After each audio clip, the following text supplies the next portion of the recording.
자, 반갑습니다. 오늘 드디어 10번째 시간입니다. 자, 오늘 하는 것까지 해서 2차 고사 범위가 되겠습니다. 자, 시작해 봅시다. Let's go! 자, 현재 우리는 물체의 운동에 대해서 이야기를 하고 있습니다. 그죠? 이 물체의 운동이란 시간에 따라서 물체의 위치가 변할 때 우리가 운동이라고 이야기를 하고, 이 운동을 나타내기 위해 필요한 세 가지가, 자, 먼저 기준점과 방향, 자, 물체의 빠르기를 나타내는 속력입니다. 자, 그래서 지난 시간에 우리가 시간 기록기를 이용해서 물체의 속력을 계산하는 것까지 한번 알아봤습니다.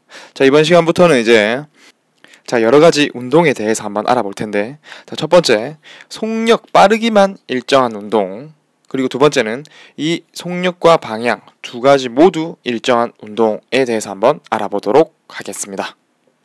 자, 먼저 속력만 일정한, 자, 방향은 변할 수도 있습니다. 자, 속력만 일정한 운동을 우리는 등속 운동이라고 합니다. 자, 등속 운동은 다시 말해 일정한 빠르기로 움직일 때 우리는 등속 운동한다 이라고 이야기를 하는 겁니다. 자, 그럼 우리 주변의 일상생활에서 어떤 예를 찾을 수 있을까요? 자, 여기는 김해 경전철 환승하는 곳입니다. 자, 환승하는 길이 굉장히 멀죠. 그래서 이렇게 바닥이 이렇게 움직여 가는데 이걸 우리가 뭐라 부릅니까? 그렇죠. Moving Work라고 이야기합니다. 첫 번째 예, Moving Work. 자, 선생님이 정말 좋아하는 스포츠. 자, 스키입니다, 스키. 자, 스키가 이제 아래에서 타고 이렇게 이쪽으로 내려가죠. 그 다음에 다시 이제 올라갈 때 이걸 옮겨주는 장치입니다. 우리가 이게 리프트라고 하죠. 스키 리프트. 얘도 일정한 속력으로 지금 위로 올라가기 때문에 등속 운동에 해당이 됩니다. 자, 그다음 이거 저기 아이스퀘어가도 있죠. 자, 올라가는 에스컬레이터도 일정한 속력으로 올라가기 때문에 등속 운동에 해당이 됩니다. 자, 여기는 이게 뭘까요? 빵인가? 자, 빵 공장에서 작업을 하기 위해서 지금 빵들이 이렇게 움직여가는, 요거 우리가 밑에 이걸 우리가 뭐라 부릅니까? 컨베이어 벨트라고 이야기하는 겁니다. 이것도 일정한 빠르기로 움직이기 때문에 등속 운동에 해당이 됩니다. 자, 여기까지가 우리 교과서에 나와 있는 예인데, 선생님은 또 다른 예를 하나 더 가져와 볼게.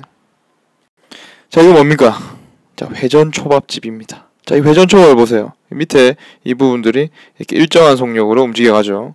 이것도 회전초밥 그 집에서 볼 수 있는 등속 운동에 해당이 됩니다. 자, 이러한 것들이 방향은 변할 수 있습니다. 속력만 일정한 등속 운동에 해당이 됩니다. 자, 다음 두 번째는 속력과 방향 두 가지 모두 일정한 경우입니다. 자, 이런 경우를 우리는 등속 직선 운동이라고 합니다. 자, 이 등속은 속력이 일정하다는 이야기고, 이 직선이라는 말은 방향이 변하지 않는다는 걸 의미하는 거죠. 그래서 속력과 방향이 일정한 운동을 우리가 등속 직선 운동이라고 합니다. 자, 이 등속 직선 운동에서 우리가 중요하게 알아야 될 점은 바로 이 물체의 운동을 그래프로 표현한 겁니다. 자, 저때 우리가 그래프 그리는 연습을 이렇게 했었는데, 자, 선생님 그래프를 지금 두 개를 가져왔습니다. 자, 가로축이 의미하는 건 시간입니다. 자, 가로축에 이 양을 쓰고 가로 열고 단위로 이렇게 써줍니다. 자, S가 뭡니까? 세컨드, 초입니다, 초. 자, 세로축은 이동 거리를 의미합니다. 자, 단위는 미터입니다, 미터. 자, 이 두 그래프를 우리가 한번 나타내 볼 건데요. 자, 봅시다. 자, 이 두 그래프의 차이점이 뭘까요? 자, 왼쪽 그래프 같은 경우에는 지금 이 경사, 이 기울기가 오른쪽에 있는 그래프보다 더 완만합니다. 오른쪽에 있는 그래프는 굉장히 급하죠. 기울기가 큰 경우를 이야기를 합니다. 자, 그럼 기울기가 작을 때와 기울기가 클 때 과연 다른 점은 뭘까 하는 겁니다. 자, 지금 왼쪽의 경우와 오른쪽의 경우 둘 다 1초가 지났을 때 물체가 얼만큼을 이동했는지를 한번 살펴봅시다. 자, 1초가 지났을 때 왼쪽에 있는 물체는 요만큼을 이동했습니다. 자, 오른쪽에 있는 물체는 요만큼을 이동했습니다. 그죠? 그러면 왼쪽과 오른쪽의 경우 누가 더 많이 이동한 겁니까? 그렇죠. 오른쪽이 이만큼을 더 많이 이동했다. 같은 1초 동안에 오른쪽에 있는 물체가 더 많이 이동했다는 걸 의미를 합니다. 자, 이 사실을 달리 말하면, 자, 왼쪽에 있는 이 왼쪽 A라고 할까요? 자, A가 빠릅니까? B가 빠릅니까? 그렇죠. 같은 1초 동안 더 많이 이동한 B가 더 빠르다는 걸 알 수가 있습니다. 자, 정리하면, 자, 기울기가 더 크면 클수록 더 빠르다 라는 걸 의미를 한다는 겁니다. 자, 이번에는 시간과 이동 거리가 아니라 시간과 속력 그래프를 한번 알아보도록 하겠습니다. 자, 이거 잘 기억을 해두세요, 여러분. 잘. 자, 지금 우리가 지금 알아보고 있는 게 뭐죠? 등속 직선 운동이다, 그죠? 자, 등속 직선 운동. 등속이기 때문에 이 녀석의 속력은 시간이 지나도 변합니까? 안 변합니까? 그렇죠. 변하지 않습니다. 속력이 일정하기 때문에 자, 이 시간대에도 속력이 만약에 이 녀석이라고 하면 자, 시간이 지나도 똑같은 속력, 시간이 지나도 똑같은 속력. 항상 같은 속력을 유지하기 때문에 이걸 선으로 연결해주면 자, 이런 그래프가 그려지게 된다는 겁니다. 자, 근데 여기서 굉장히 중요한 사실 하나가 나옵니다. 자, 이 그래프가 여기까지 그려졌을 때 이 그래프의 아래 면적을 한번 계산을 해보자. 여기까지. 자, 그러면 이때 아래 면적을 계산해 봤더니 자, 가로축이 의미하는 게 뭐였습니까? 시간이 얼만큼 지났는지 시간을 의미를 하고 세로축, 이 높이가 의미하는 게 뭐였죠?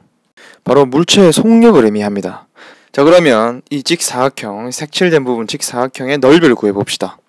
자, 넓이는 가로 곱하기 세로로 구할 수 있고 자, 가로가 시간을 의미하고 세로는 속력을 의미합니다. 자, 여기서 속력을 구하는 공식을 잠깐 확인하고 넘어가 봅시다. 자, 속력은 시간분의 이동 거리로 계산했습니다. 그죠? 그러면 자, 양변의 시간을 곱하면 어떻게 됩니까? 자, 속력 곱하기 시간은 거리라는 식이 나오게 되는 겁니다. 자, 그럼 여기에서 지금 사각형의 넓이가 결국 시간 곱하기 속력이었다. 그죠? 그러면 최종 결론, 넓이가 의미하는 게 뭐다? 자, 이동 거리가 된다는 겁니다. 굉장히 중요한 내용입니다. 잘 기억을 해두세요. 그럼 예제를 한번 풀어보겠습니다. 자, 이러한 시간 속력 그래프에서 자, 물체가 움직이는데 물체의 속력은 3m/s라고 합시다. 그럼 이 물체가 몇 초 동안 움직였느냐? 약 한 5초 동안 움직였다고 합시다. 그럼 이 물체의 그래프는 시간 속력 그래프는 이렇게 나타낼 수 있겠습니다. 그죠? 그럼 이때 이동 거리를 구하시오 라고 하면 뭘 구하면 된다? 바로 이 아래쪽에 있는 이 사각형의 면적을 구하면 된다는 겁니다. 자, 그럼 구해봅시다. 자, 이동 거리는 자, 가로 얼마입니까? 자, 5초. 자, 세로 얼마입니까? 자, 3m/s. 자, 둘 곱하면 얼마죠? 그렇죠. 15. 자, 이동 거리이기 때문에 단위는 미터가 되는 겁니다. 자, 그러면 이 물체는 5초 동안 15m를 이동했다라고 이야기할 수 있는 겁니다. 그죠? 자, 오늘 자, 시험 범위 마지막 시간이었습니다. 오늘 수업은 여기까지 하도록 하겠습니다.